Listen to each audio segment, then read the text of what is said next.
Hey, how's it going, guys? Ramon here, back with a new upload. Located in one of the busiest neighborhoods in Honolulu is Chinatown. In this episode, we travel to the historic Hawaii Theater to meet with Johnny at the Manini Gallery to give you all a tour of He'e Nalu. Welcome to the He'e Nalu exhibition at Manini Gallery at Hawaii Theater Center. This exhibition, He'e Nalu, Art and Legacy of Hawaiian Surfing, of course, originally presented at the Heard Museum in Arizona, takes kind of a new life here on O'ahu before it travels across the Hawaiian archipelago. So we start off with the artwork of Corey Tom. He gives us a vinyl mural treatment of the Kumu, a Hawaiian creation story very similar to Genesis in the Bible. We have the forces of Kane, the masculine, and Wahine, the feminine, and the Pleiades constellation, a little broken up here at this gallery, but a lot of great different interpretations throughout the other spaces as a introductory artwork to the exhibition, of course. The Hawaiian cosmology and the Hawaiian worldview being the roots of this presentation as we move into the gallery space. So here we have the first room. We have the beautiful, beautiful pairing of Carissa Moore and Duke Kahanamoku over here. You can start with the Duke. Of course, one of the most famous faces in surfing. This is one of the most popular images of Duke Kahanamoku, and his legacy remains here in Hawaii with us today, all throughout the island. While this is not a quote-unquote replica board, it is an alaya board in a similar style as to what Duke Kahanamoku would have been riding back in the day, but created by the contemporary surfboard shaper Pohaku Stone. So as we know, Mr. Kahanamoku was an Olympian surfer, winning the gold medal for the Olympics back in his day, dreaming of a day when surfing may be an Olympic sport that people compete in. Then paired with him, we have the lovely Carissa Moore, the Olympian surfer, first gold medalist Hawaiian surfer. Very happy to have them paired up. I'm very happy to have them presented in this introductory part of the gallery. And what's fun about these components, all the portraits are made by artist Joseph Kauli'i, who is a Hawaiian artist based in New Mexico. But if you come a little closer, you actually are able to see, you may think, oh, is this like screen printing? Is this some sort of trick? But when you lift it up, and only I can do this as the curator, it's actually see-through on the back, right?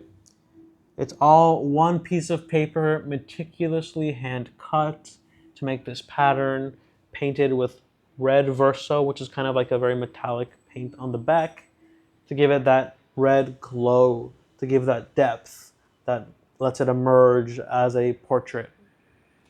As we move throughout the gallery, we dig a little more into the history of surfing with one of the Kane that started it all, this ali'i, Prince Kūhiō. So Prince Kūhiō was the one who originally introduced surfing to the world in California with his brothers while they were in military school in California. Kind of noticed the choice waves. They wanted to commission some local boards from the local wood mill, which they did. These huge 17, 20-foot boards that, of course, you can imagine in California took the world by storm. Surfing became a huge craze, and it became something that was kind of taken away from that Hawaiian worldview. But that's the purpose of this exhibition, to root surfing, which has become a huge global culture, and its distinct roots here in Hawaii and in the Hawaiian narrative. As we move through the gallery, we see two very prolific board shapers. We have the one, the only Tom Pohaku Stone, who is the individual behind all the boards presented here today. Again, these are all his personal family collection of boards. We have some of his tools on display used to shape these boards. And then we're very proud to present one of his original Hōlua sleds, the Papa Hōlua. So what's special about these boards is a practice that some folk don't know about, is they used to actually surf these guys down mountains. So using lava rock path, both man-made and naturally forming, they would go up to 50 miles an hour down the mountains as a way to both honor Pele and kind of tease Pele a little playfulness there. Like, oh, we can go down the mountains to Pele, and you wouldn't believe it, Pele always won. Very frequently, they would fall off of their papaholua, and you'd see many different scars, blood. It's a very kind of dangerous sport. It's an extreme sport, if you will, that was practiced back in the day by many ali'i. And thanks to Pohaku and his work, is now a resurging practice. There's competitions again. He was able to bring it back from kind of that brink of being a pastime of the past. Now it's a pastime of the present. And then next to Ben Aipa, another famous board shaper. The man behind this very famous contemporary style surfboard that you see a lot of times made out of fiberglass. Here we have a koa board example of this towboard style. And what's funny is this is the only board in the entire gallery that doesn't have a personal name to it. According to Pohaku, who has a adamant focus on traditional board making techniques, this board, because it's so new, so contemporary style, it doesn't need a name at all. Of course, we have George Freeth over here, another surfer that was very popular in California that many folk don't know was actually a Hawaiian man. So a lot of this exhibition is remembering those who came before us, remembering the legacy of surfing, remembering those who paved the way for today's surfers. Of course, Rabbit Kekai, man who has competitions named after him. We have one of a board, again, not a replica, but something similar to the stylings of the boards that he would be riding. And you notice this is a very large type of board made of wili wood, which typically has a much lighter color to it. So when these boards are kind of close to disrepair, or at least needing a little more love, they're actually buried in a lo'i patch, taro field, where they're cared for. They're left there for 2 weeks, and they kind of soak in that nutrient, that moisture, while also taking on this beautiful dark wood color. Then we have some examples of the repairs that need to be done on these boards sometimes. These dark spots that one may think, it's just a hole you can ignore, but actually these are beautifully repaired with tree sap and koa dust to make this final finish that makes it easy to ride, comfortable to ride, and a little safer to ride.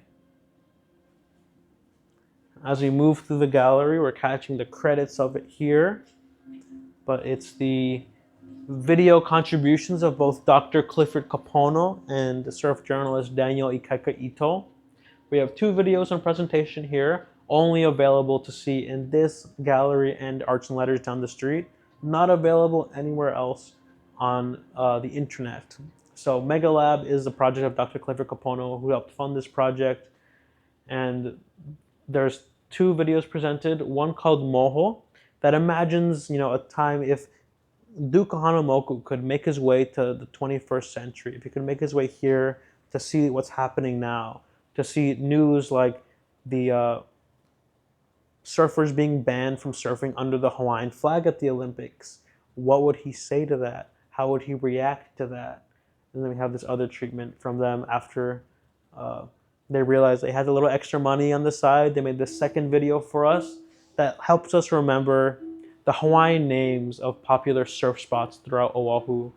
So another way that we can remember place, that we can remember history, and we can remember those who came before us, while also pushing us forward. This piece is called Ho'omana'o, or to remember, to recall. As we move to our final room here today, this is what I call the Keaulana room, because of course the famous Keaulana surf family, starting with Buffalo Keaulana, also known as the Mayor of Makaha, a very popular surfer out on the west side. Gorgeous portrait rendition from Ian Kauli'i, paired with a little photograph of, as he's called, Uncle Buff, with his son, Brian Kauli'i, famous stuntman and waterman back in the day. And then we have Buffalo Keaulana's granddaughter, Ha'a Keaulana, who is a huge name if you're following modern contemporary surf photography.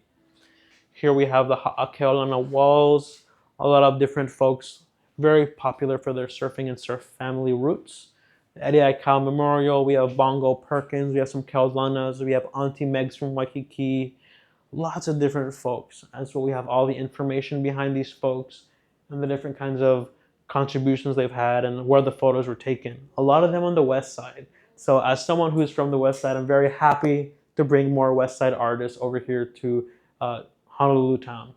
So that's kind of the short abridged version of this tour. We'll have the surf journalist Daniel Ikaika Ito, as well as board shaper Tom Pohaku Stone, both here on first Friday in July, July 5th, from 6 to 7 p.m., kind of talking about these projects, talking about their contribution, and talking about surfing, which we are very excited for. So mahalo for stopping by today, mahalo for checking out our exhibition, and hope you enjoy the other exhibition components across Oahu and even when they go to the other islands. Mahalo nui loa. Aloha. Aloha. Hey guys, Ramon here. Thank you all for tuning in to today's video. Hit that subscribe button and notification bell to stay up to date with what's happening here on Oahu. If you would like to watch more videos, check out our playlist. And last but not least, consider becoming a member of the O'ahu Surf Films Ohana.